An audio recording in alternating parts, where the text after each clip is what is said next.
Okay hello students, welcome back to physics lecture. ठीक है, हम वर्क एंड एनर्जी का पार्ट पढ़ रहे थे, जिसमें हमने प्रीवियस वीडियोस में देखा था पोटेंशियल एनर्जी, काइनेटिक एनर्जी के बारे में डिस्कशन किया था। और इसके जस्ट प्रीवियस वीडियो में हमने पोटेंशियल एनर्जी के कुछ फॉर्मूलेस देखे थे और एक न्यूमेरिकल देखा था कि how potential energy is calculated by in different ways. चीज़ें क्लियर है? तो आज वैसे ही और एक न्यूमेरिकल देखते हैं। एक न्यूमेरिकल से शुरुआत करते हैं पोटेंशियल एनर्जी के, उसके बाद हम एक बहुत इंपॉर्टेंट टॉपिक देखेंगे, कमर्शियल यूनिट। कमर्शियल यूनिट मतलब जो इलेक्ट्रिसिटी हम जो हमारे पर्टिकुलर सर्किट में रन होती है, जो इलेक्ट्रिसिटी रन होती है, वो किस तरीके से मेजर करते हैं, किस तरीके से बिलिंग हो सकती है, या फिर पर्टिकुलर एक बिल जो निकाला जाता है कि कितना यूनिट यूज़ हुआ है, कैसे यूनिट पे कितना रेट होता है, तो जब बिल बनता है इलेक्ट्रिसिटी का, जो बिल जनरेट होता है वो किस तरीके से जनरेट होता है, कैलकुलेशन कैसी होती है, ये हम देखेंगे। चीज़ें क्लियर है? बहुत ही लॉजिकल क्वेश्चन है, बहुत ज़्यादा डिफिकल्ट नहीं है। चलो तो शुरुआत करते हैं क्वेश्चन से। क्वेश्चन क्या कहता है ये देखते हैं। क्वेश्चन में हम सबसे पहले क्या लिखते हैं? गिवन लिखते हैं। हाँ ना, क्वेश्चन का सबसे इंपॉर्टेंट पार्ट गिवन। ठीक है, तो देखते हैं गिवन क्या है, क्वेश्चन क्या है, ये समझने की कोशिश करते हैं। Okay, a boy of mass 50 kg runs up a stairs of 45 steps in 9 second. If height of each step is 15 centimetre, find his power, that is g equals to take g equals to 10 metre per second square. ये चीज़ें clear है? Okay, तो अब पहले क्या कह रहे हैं question, mass of a boy is given as 50 kg। 50 kg given है। चीजें क्लियर है? ओके, क्या कह रहे हैं, runs up stair of 45 steps in 9 second. 45 stairs है, तो स्टेयर केस बना लेते कुछ इस तरीके से।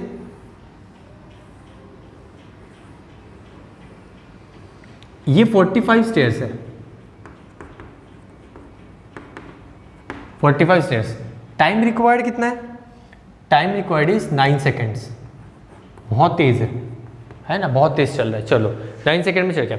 अब क्या करें, if the height of each step is 15 centimetre, मतलब ये हाइट कितनी गिवन है? 15 सेंटीमीटर।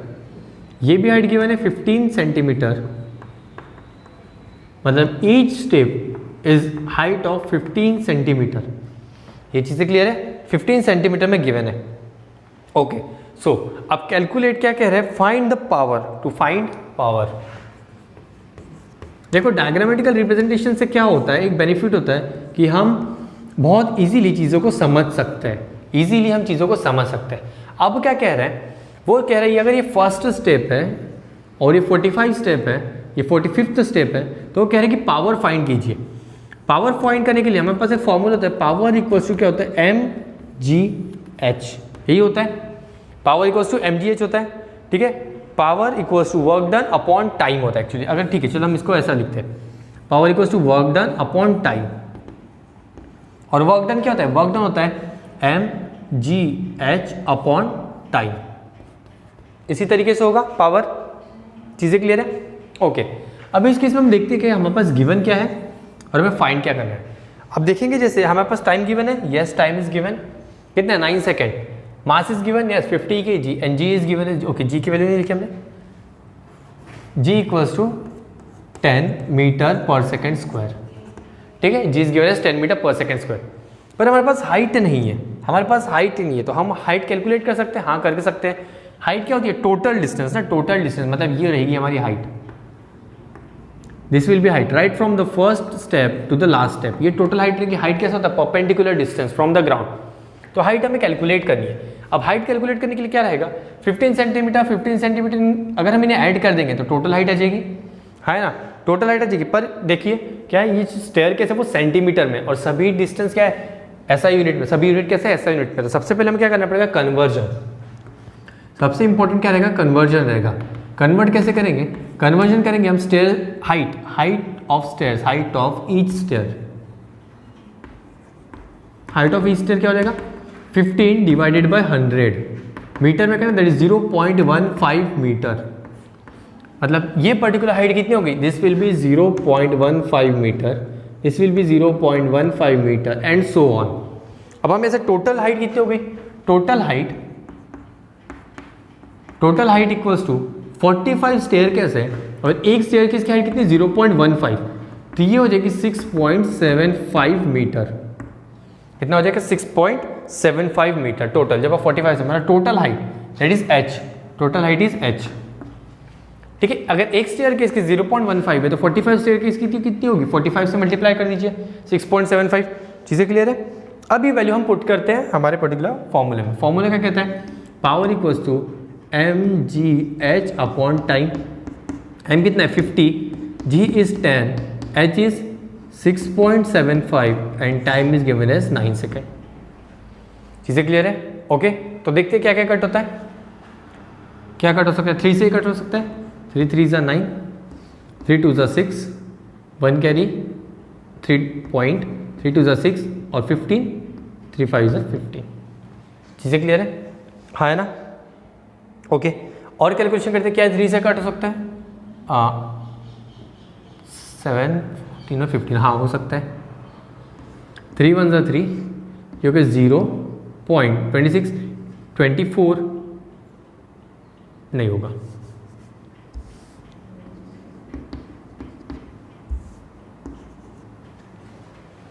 हो सकता है कि नहीं, 9 11 और ये 13 नहीं होता है। चीज़ें क्लियर है। अब क्या करेंगे, अब हम मल्टीप्लाई कर देंगे सभी चीज़ों को।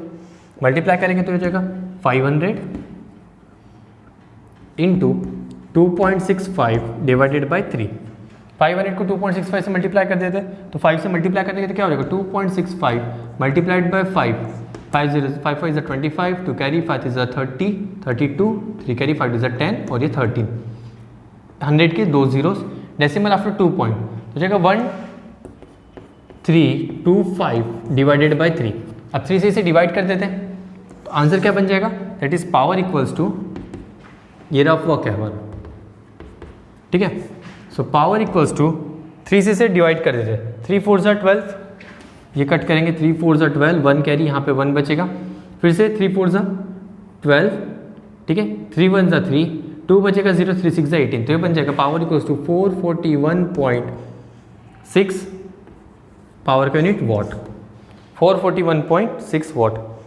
ये चीज़ें क्लियर है, हाँ है ना, ठीक है। अब रिमेनिंग कैलकुलेशन करोगे ज़रूर, आप कैलकुलेशन करोगे और इसे सॉल्व करोगे, चीज़ें ठीक है। तो इस तरीके से कुछ बेसिक फॉर्मूले से जो आपको वर्कशीट अभी मिलेगा तो आप उसमें से सॉल्व करोगे और जो नहीं बन पाता है वो आप हमें बताओगे। चीज़ें क्लियर है, तो बहुत ईजी है। क्या करना है, पावर का फॉर्मूला, इसके पहले हमने वेट का कंसेप्ट देखा था कि वेट को कैसे तरीके से सॉल्व करते हैं। काइनेटिक एनर्जी के बारे में हमने देखा था, काइनेटिक एनर्जी क्या होती है, हाफ mv² और ये होता है पोटेंशियल एनर्जी। चीज़ें क्लियर है, ओके। अब इसके बाद हम पढ़ते हैं एक नया टॉपिक, दैट इज इसी का लास्ट टॉपिक है कमर्शियल यूनिट। कमर्शियल यूनिट क्या होता है, किस तरीके से हम कैलकुलेट करेंगे कमर्शियल यूनिट, ओके। अब कमर्शियल यूनिट क्या होता है, the unit of joule is too small and hence is inconvenient to express large quantity of energy, we use a bigger unit of energy called as kilowatt hour, ठीक है, kilowatt hour. 1 kilowatt hour का unit conversion देखते हैं, ठीक है। What is 1 kilowatt hour, let us say that we have a machine that use 100,000 joule of energy every second, and this machine are used if this machine is used continuously for 1 hour, it will consume 1 kilowatt hour of energy. Thus 1 kilowatt of energy used in 1 hour at rated of 1000 joule per second or 1 kilowatt hour, ठीक है। Consider करते एक machine है, अब ये machine जो energy use कर रही है, एनर्जी ये यूज़ कर रही है 1000 वाट, 1000 जूल ऑफ एनर्जी, ठीक है। 1000 जूल ऑफ एनर्जी यूज करिए for every second, for every second. अब हम ये कह रहे हैं जो मशीन है, हमारी मशीन ए है, ये रन कर रही है, this is running for 1 hour. 1 hour मतलब 60 सेकेंड के लिए रन कर रही है, ठीक है। तो 1000 1 आवर के लिए कर रहे हैं तो ये कैसा हो जाएगा, 1 आवर को हम कैसे 1 किलोवाट आवर कह सकते हैं, 1 किलोवाट आवर है ना, 1 किलोवाट कह सकते हैं, 1 किलोवाट आवर ये कंज्यूम कर रहा है एनर्जी, ठीक है, in per hour. 1 kilowatt of energy is using, ठीक है, एनर्जी को हम यूज़ करें, पावर यूज़ कर रहे हैं पर्टिकुलरली। एनर्जी पावर क्या होता है, एनर्जी डूइंग वर्क। चीज़ें क्लियर है, ओके। तो 1 किलोवाट आवर को अगर आपको जूल में कन्वर्ट करना है तो किस तरीके से कन्वर्ट करोगे, देखिए 1 किलोवाट आवर, इसको हम कैसे लिख सकते हैं, it can be written as 1 kilowatt into 1 hour. Joule कैसा है, जूल स्मॉलर यूनिट है, जूल को सेकंड में कैलकुलेट करते हैं, किलो वॉट को आर में कैलकुलेट करते हैं। तो 1 kilo watt can be written as 1000 watt और 1 hour can be written as 1 hour can be written as 60 minutes into 60 seconds, मतलब ये सेकेंड्स में कन्वर्ट हो गया। हाँ है ना, चीज़ें क्लियर है? ओके अब इसे कैसे लिख सकते हैं, 1000 वॉट इंटू 60 इंटू 60 360, ये हो गया सेकेंड्स। चीज़ें क्लियर है ना? जब इसे मल्टीप्लाई कर देंगे तो लिखेंगे 3600 और ये 30 और 1 2 3, ये देखा वॉट सेकेंड, और वॉट सेकेंड क्या होता है, वॉट सेकेंड होता है जूल। वॉट सेकेंड क्या होता है, जूल। तो जब हम देखते हैं इसको डेसिमल के फॉर्म में अगर जब लिखते हैं तो ये कैसे बन जाएगा, 1 2 3 4 5 6, मतलब 6 10 to the power 6 joule second. So 1 kilowatt hour can be written as 3.6 into 10 to the power 6 joule. समझ में कैसे बाइफरकेट किया हमने? हाँ है ना, ठीक है। अब इसी क्वेश्चन को समझने के लिए हम कुछ एक इलेक्ट्रिकल क्वेश्चन लेते हैं, ठीक है, जहाँ पे हम करंट के बारे में बात करेंगे या हम बिलिंग के बारे में बात करेंगे। ये चीज़ें समझ में आ गई? चीज़ें क्लियर है? Okay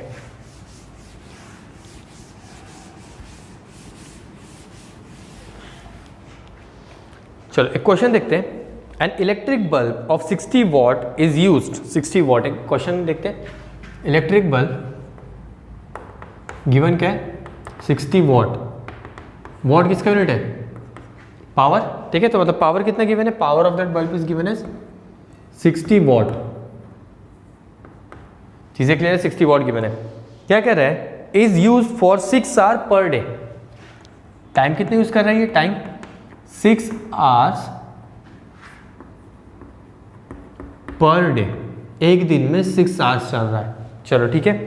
calculate the unit of energy consumed in 1 day by the bulb. Calculate to find unit of energy, मतलब क्या क्या इनडायरेक्टली एनर्जी कैलकुलेट करना है, unit of energy in 1 day. 1 day में आपको एनर्जी यूज करनी है।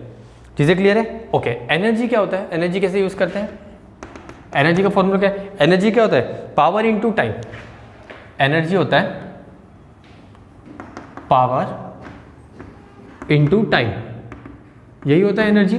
चीजें क्लियर है? ओके हमारे पास पावर गिवन है और टाइम हमें फाइंड करना है। टाइम क्या है, 6 आवर्स पर डे। चीजें क्लियर है? तो इस तरीके से हम कैलकुलेट करेंगे।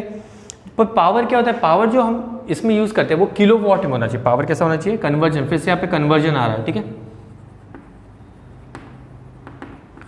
Time is given in hours, तो पावर कैसा होना चाहिए, किलो वॉट में होनी चाहिए, ठीक है। कॉम्बिनेशन क्या होता है, किलो वॉट एंड आर का कॉम्बिनेशन, ठीक है। अगर टाइम आपका आवर्स में गिवन है तो पावर कैसा होना चाहिए, किलो वॉट में होनी चाहिए, ठीक है। If your time is given in second, तो एनर्जी कैसी रहेगी, फिर वॉट में कह सकते हैं या फिर हम जूल में कह सकते हैं। ये चीज़ें क्लियर है? ओके तो कन्वर्जन 60 वॉट को हमें कन्वर्ट करना है किलो वॉट में। 60 वॉट को हमें कन्वर्ट करना है किलो वॉट में, तो क्या होगा, डिवाइड बाय 1000। तो this will be 60 divided by 1000 which will be equal to 0.06 kilo watt. 0.06 kilo watt हो जाएगा, हाँ है ना। चीज़ें क्लियर है? और टाइम कितने यूज है, 6 आवर्स। तो अब कैलकुलेट करते हैं, अब एनर्जी कैलकुलेट कर सकते हैं हम। ओके क्या बन जाएगा, energy equals to power into time. Power कितना गिवन है, अभी कैलकुलेट किया किलो वॉट में, that is 0.06 into time is given as 6 hours. इसे मल्टीप्लाई कर दो, क्या आंसर बनेगा, 0.36 kilo watt hour. So energy consumed in 1 day will be 0.36 kilo watt hour. चीज़ें क्लियर है, हाँ है ना। बहुत इजी न्यूमेरिकल था, बेसिक न्यूमेरिकल। ओके ओके अब हम देखते हैं कुछ आगे कि पर्टिकुलर अगर बिलिंग वाला पार्ट आता है तो किस तरीके से आप इसका कैलकुलेशन कर सकते हो।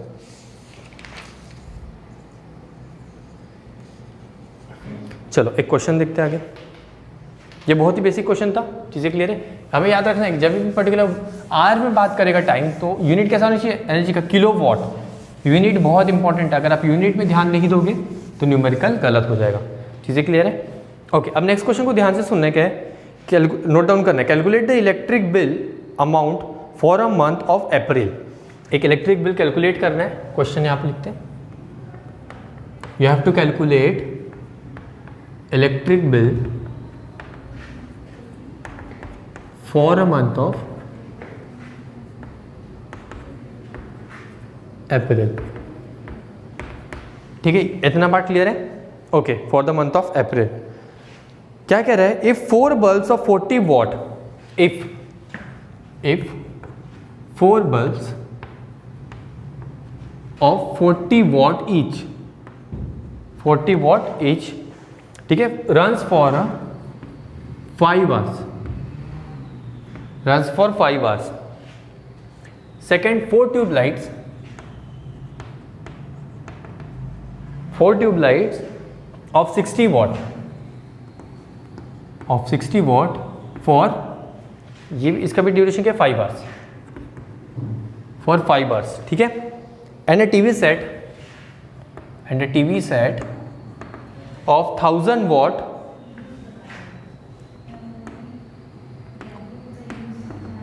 of 1000 watt for 6 hours, of 1000 watt 6 hours। ठीक है, तो cost per unit, okay, and a washing machine, और एक है वॉशिंग मशीन सेट है,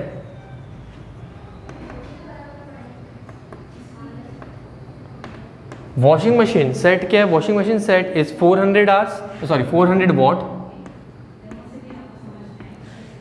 फॉर 3 आवर्स। चीजें क्लियर है? Okay, and they are saying the cost per unit is 1.8, cost per unit is rupees of 1.8, 1.80, that is 1.8। चीज़ें clear है? अब समझो क्या हो रहा है। ठीक है, अप्रैल मंथ के बारे में बात दी, आपको इलेक्ट्रिक बिल फाइंड करने हैं। अब इस अप्रैल मंथ में क्या हो रहा है? 4 बल्ब्स शुरू है 40 वॉट के, ईच 40 वॉट के, ईच है ना, 4 bulbs of 40 what, okay, 4 bulbs of 40 what मतलब ईच फॉर 5 आवर्स। साथ में 4 ट्यूबलाइट्स भी है जो 60 वॉट के हैं, जो 5 आवर्स तक चल रहे हैं। एक टीवी सेट है जो 1000 वॉट कंज्यूम कर रहा है पावर, फॉर 6 आवर्स के लिए चल रहा है। वॉशिंग मशीन है 400 वॉट, तो 3 आवर्स चल रहा है, और कॉस्ट पर यूनिट 1.8 रुपीज़ है। मतलब एक दिन में ये सारी चीज़ें चल रही है, और ये पूरा कैलकुलेशन करना है। अब कैलकुलेशन करने के लिए हम लॉजिक लगाते कैसे? अगर हम ये पता है, हमें पता है कि एक दिन के बारे में पूरी बात हो रही है, अगर हम एक ही दिन का पावर निकाले कितना कंज्यूम हो रहा है पर डे, उसको मल्टीप्लाई कर दे बाय द डेज इन अप्रैल। कितने होते हैं अप्रैल में? 30 डेज। अप्रैल में कितने डेज होते हैं?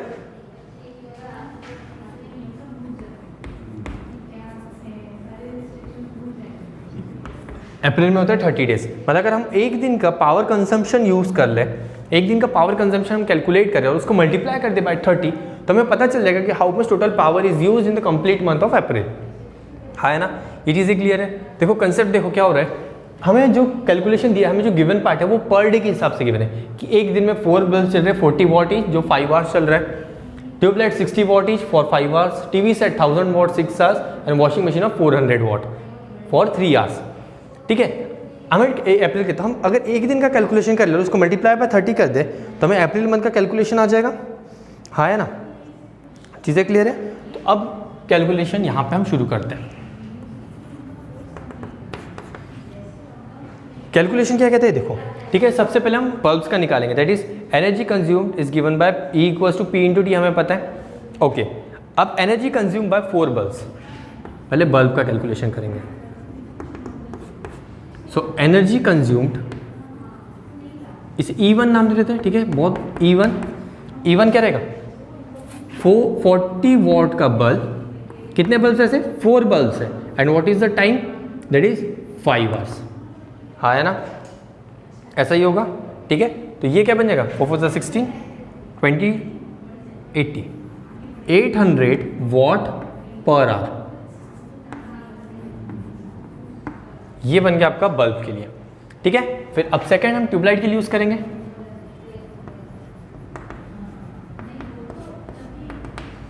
Late us name as E2। Tubelight में सेम कैलकुलेशन, कितने वॉट का? 60 वॉट। कितने ट्यूबलाइट्स है टोटल? टोटल है 4 ट्यूबलाइट्स, ड्यूरेशन टाइम 5 आवर्स। ठीक है, तो 5 30, 34 120, that will be 1200 watt per hour, sorry 1200 watt hour. ठीक है, अब नेक्स्ट हम टीवी सेट के लिए कैलकुलेट करेंगे, that is considered E3। TV set कितने, one set of 1000 watt, one set और ड्यूरेशन इज ऑफ 6 आवर्स, तो टोटल कितना 6000 वॉट आवर। ये चीज़ें क्लियर है। अब नेक्स्ट अब लास्ट बचा है component, that is washing machine. Last component is of washing machine. ठीक है, वॉशिंग मशीन में हम कैलकुलेशन करेंगे E4 कितना है, एक ही 400 what, one component into duration of 3 hours, तो बन जाएगा 1200 वॉट आवर। आया ना, 1200 वॉट आवर बन गया। ठीक है, सो अगर हम बात करें टोटल एनर्जी, टोटल एनर्जी के बारे में हम बात करते हैं, चीज़ें क्लियर है। पर डे हो रहा है total energy, per day total energy कैसा हो जाएगा, E = E1 + E2 + E3 + E4, that will B E = E1 कितना है 800, E2 is of 1200, E3 is of 6000 and it is 1200। ठीक है, तो टोटल एनर्जी कंज्यूम कितना हो जाएगा, total energy consumption will be approximately 3800 what, 3800 what का ये टोटल। पर ये कैसा हुआ, ये पर डे के हिसाब से हुआ। ये क्या हुआ, पर डे कैसे हुआ, एक दिन में। ये टोटल अभी तक हमने सिर्फ किसी भी डे, नंबर ऑफ डे से मल्टीप्लाई किया कि नहीं। अब हम सिंगल डे 40 वॉट का बल्ब प्रेशर 4 जो 5 आवर्स के लिए, तो मतलब पर डे कैलकुलेशन, ये भी पर डे, जो टोटल एनर्जी है पर डे आई है। अगर हमें कैलकुलेट करनी है energy for month of April, that is for 30 days, तो कैसा हो जाएगा, multiply by 30। So now E = 3800 into 30, ऐसे ही हो जाएगा, इंटू 30 तो कितना हो जाएगा, this will be 114800, 114000, this will be watt hour. क्या बन जाएगा, वॉट आवर, यूनिट पे ध्यान देना, वॉट आवर है। ठीक है, अब हमें क्या करना है, इसको कन्वर्ट करना पड़ेगा इन किलो वॉट, कन्वर्जन, यहां पे आ गया कन्वर्जन। देखो हम क्या कर सकते थे, यहाँ पे भी कन्वर्ट कर सकते थे। ठीक है, हम यहाँ पे भी कन्वर्जन कर सकते थे, पर हमें पता है अगर हम टोटल कर लेते हैं तो टोटल में बहुत इजी है, तो टोटल कन्वर्जन कैसा होगा, so total energy conversion in kilo watt hour, kilo watt में कन्वर्ट करने के लिए अब भी देखा हमने क्या करना पड़ता है, divide by 1000। So energy = 114123 divided by 1000, 30 cancel out, तो बन जाएगा 14 किलो वॉट आवर। सो कितना एनर्जी बनेगा, 14 kilo watt of energy use कर रहा है complete in month of April. चीज़ें क्लियर है, सॉरी 114। ठीक है, तो एनर्जी कंज्यूम होगा 114 kilo watt hour of energy use कर रहा है पर मंथ, एक मंथ में 1। और अगर 1 यूनिट का एनर्जी देखेंगे, 1 यूनिट मतलब 1 किलो वॉट, हमें पता है कि 1 किलो वॉट आवर के लिए कितने रुपीज़ हमें कॉस्ट कर रहा है, 1.8 रुपीज़। तो 114 के लिए क्या करना पड़ेगा, हमें मल्टीप्लाई कर देंगे। सो टोटल बिल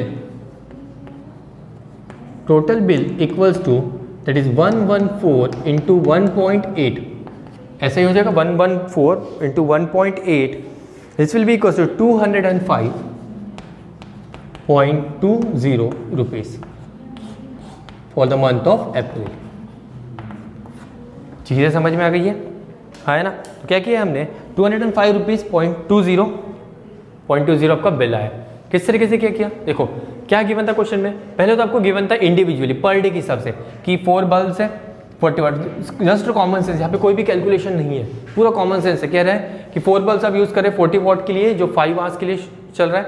ठीक है, सेकंड 4 ट्यूबलाइट्स आप 60 वाट के लिए यूज़ करोगे, 5 आवर्स के लिए चल रहा है। एक टीवी सेट है जो 1000 वाट यूज़ कर रहा है 6 आवर्स के लिए, और एक वॉशिंग मशीन है 400 वाट फॉर 3 आवर्स। ठीक है, अब आप ये तो पर डे के हिसाब से दे, तो हमने क्या किया, पर डे के हिसाब से कैलकुलेशन के लिए ओके, अगर हम टोटल बल्ब्स देखते 4 बल्ब्स, तो दैट विल बी, ये कंज्यूम करेगा 800 वाट आवर। अगर ट्यूबलाइट्स देखेंगे 4 ट्यूबलाइट्स, तो ये कंज्यूम करेगा 1200 वाट आवर। और 3 ट्यूबलाइट्स देखते हैं तो ये कंज्यूम 1 टीवी सेट देखते हैं तो कंज्यूम करेगा 6000 watt hour and same with the washing machine that will be 1200 watt hour. ये पर डे आ गया। अब टोटल एनर्जी कैलकुलेट करने के लिए अगर पर डे एक दिन में टोटल एनर्जी कितनी कंज्यूम हो रही है सभी को ऐड कर लेते हैं तो टोटल एनर्जी आ गई। ये तो पर डे हो चुका है कैलकुलेशन, ठीक है। For month energy for month of April that is 30 days, तो हम क्या करेंगे उसे मल्टीप्लाई कर देंगे by 30, you will get 114000 watt per hour. To convert this watt per hour in kilowatt we have to divide it by 1000, तो 1000 से divide कर दिया, 3030 कैंसिल आउट तो रिमेनिंग इज 114 किलोवाट आवर। कितना हो गया energy? Total energy consumed in the month of April, total energy, ठीक है, energy consumed in month of April that is 114 kilowatt hour. अब हमें पता है कि 1 किलोवाट आवर के लिए आपको जो गवर्नमेंट है वो चार्ज करिए 1.8 रुपीज़, तो what will be the cost for 114? Simple multiply 2 rupees, जैसे 1 चॉकलेट ऑफ 2 रुपीज़ 10 चॉकलेट तो क्या करोगे मल्टीप्लाई कर देते हो, सेम उसी तरीके से 114 multiplied by 1.8 you will get 205.20 rupees. So your electric bill for this all components which are working for 5, 5, 6 and 3 hours in the month of April will be 205.2 rupees. चीज़ें क्लियर है? बहुत basic simple mathematics और simple calculation है, इसमें mathematics भी नहीं कह सकते हम, सिंपल लॉजिकल एक्सप्लेनेशन है। चीज़ें क्लियर है? चलो ओके, थैंक यू।